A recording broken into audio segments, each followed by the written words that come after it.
Todo el tiempo nos estamos moviendo y esos movimientos están regulados por el cerebro. ¿Cómo está organizado el sistema motor? ¿Cuál es la importancia del sistema visual? ¿Qué diferencias existen en nuestro cerebro cuando realizamos un movimiento y cuando solo imaginamos que lo estamos haciendo?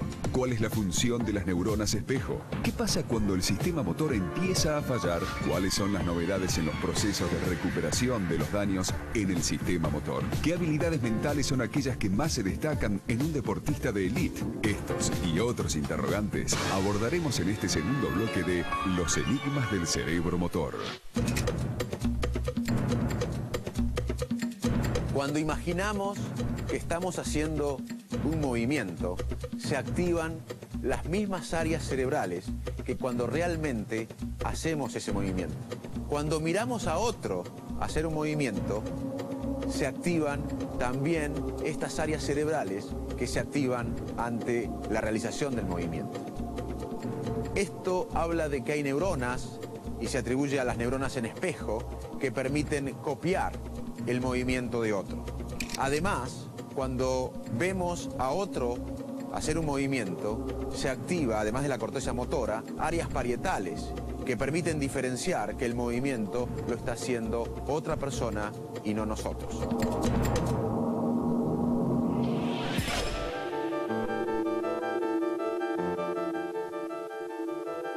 Esta activación de nuestro sistema motor cuando vemos a otra persona haciendo un movimiento podría ser crítica para el aprendizaje de nuevas habilidades motoras.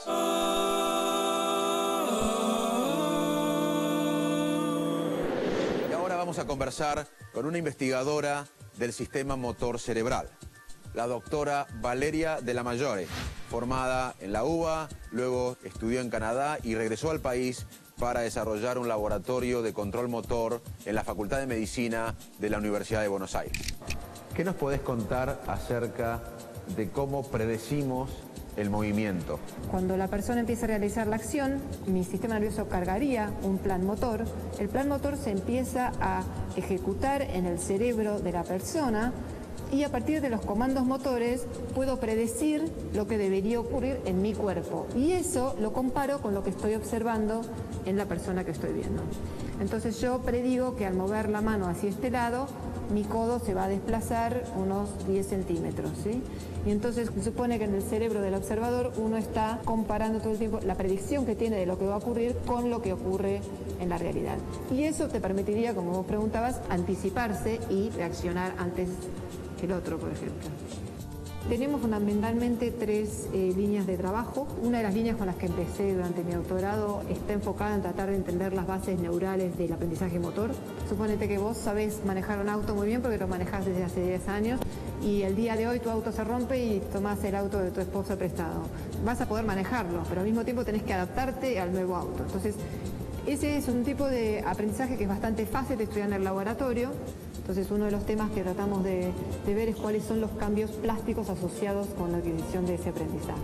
Por otro lado, nos interesa, como te decía, la línea esta de percepción de la acción. En particular, lo que hacemos es utilizar una herramienta que se llama estimulación magnética transcraniana. Podemos interferir con la región premotora ventral, que sospechamos que está involucrada en generar estos comandos motores que van a ser utilizados para predecir las consecuencias sensoriales nuestras y que nos van a permitir predecir lo que ocurre en el otro. Y si es así, entonces deberíamos ver que esa persona ya, cuando le mostramos la misma acción, no tiene la misma comprensión que tenía antes de interferir con esa región.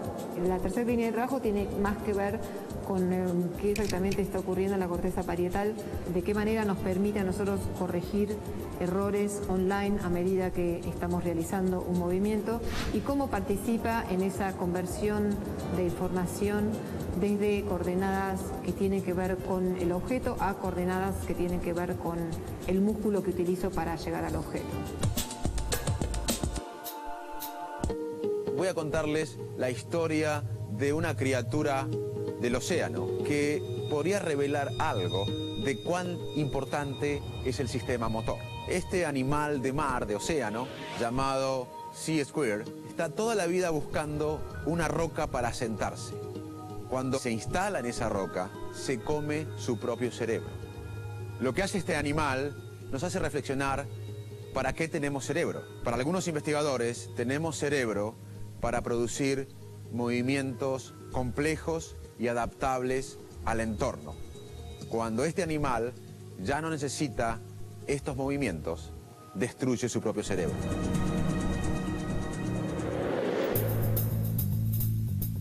¿Qué pasa cuando problemas neurológicos afectan el sistema motor?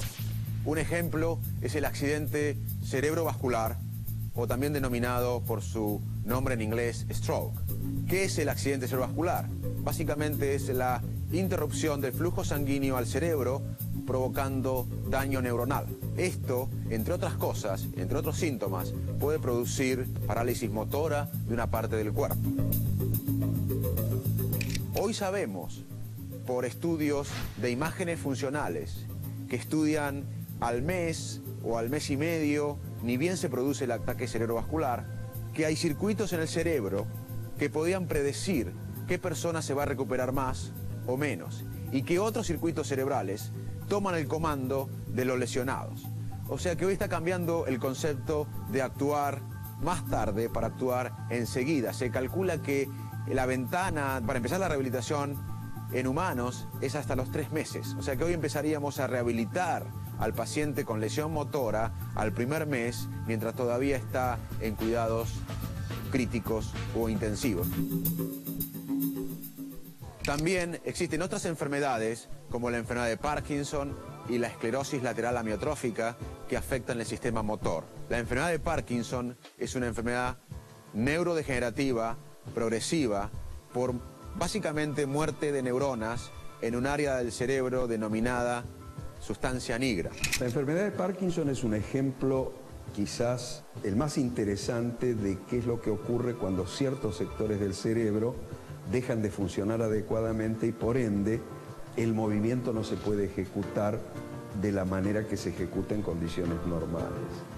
La enfermedad de Parkinson es una afectación de ese sector muy específico de los ganglios basales, que es la sustancia nigra, que se llama así por el color negro que tienen las células en ese sector y que se conecta con otras estructuras y utiliza como mensajero para que la información se traspase de un sector a otro del sistema nervioso de una sustancia química muy particular y fundamental que se llama dopamina.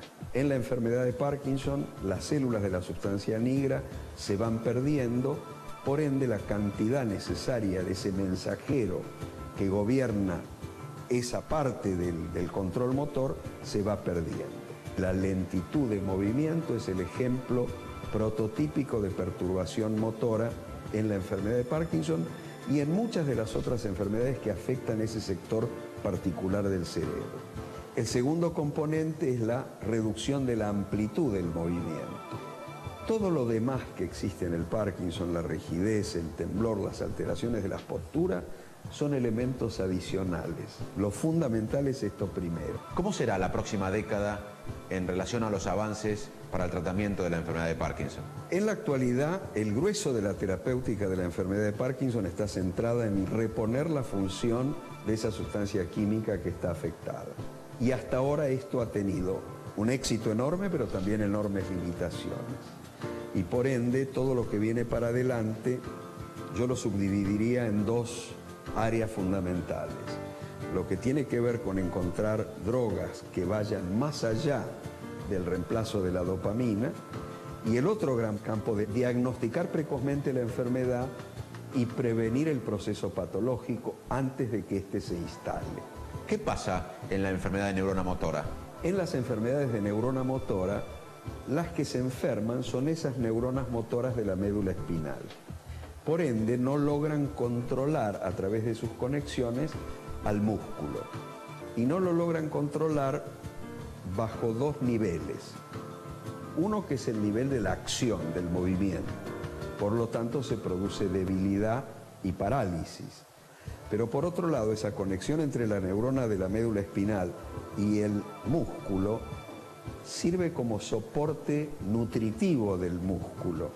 Y por ende, cuando el músculo está desprovisto de ese soporte nutritivo, comienza a atrofiarse, a degradarse, y ese es un elemento adicional que lleva a la pérdida de función.